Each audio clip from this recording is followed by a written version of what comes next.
ଅବପାତର ରୂପ ନେଲା ଲଘୁଚାପ। ପ୍ରବଳ ବର୍ଷାକୁ ନେଇ ଜାରି ହେଲା ଆଲର୍ଟ। 4 ଜିଲ୍ଲାକୁ ଅରେଞ୍ଜ ଆଲର୍ଟ ଜାରି। ଓଡ଼ିଶା ଛୁଇଁଲା ମୌସୁମୀ ବାୟୁ। ଦକ୍ଷିଣ ଓଡ଼ିଶାର କିଛି ଜିଲ୍ଲାକୁ ସ୍ପର୍ଶ କଲା ଦକ୍ଷିଣ ପଶ୍ଚିମ ମୌସୁମୀ ବାୟୁ। ଏହାର ପ୍ରଭାବରେ ରାଜ୍ୟର ବିଭିନ୍ନ ଜିଲ୍ଲାରେ ଜାରି ରହିଛି ବର୍ଷା।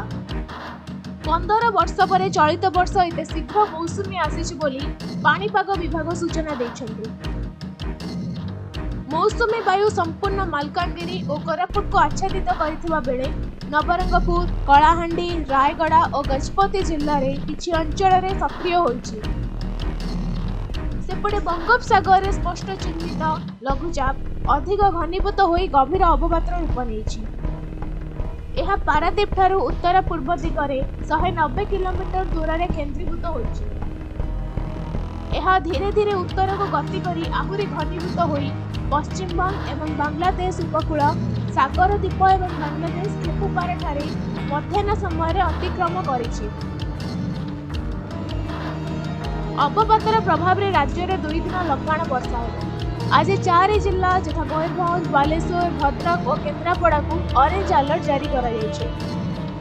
ଏହି ଜିଲ୍ଲାରେ ପ୍ରବଳରୁ ଅତି ପ୍ରବଳ ବର୍ଷା ହେବାର ସମ୍ଭାବନା। 31 ତାରିଖ ଯାଏଁ ପ୍ରବଳ ବର୍ଷିବ। ବ୍ୟୁରୋ ରିପୋର୍ଟ, ସମୟ ଲାଇଭ୍।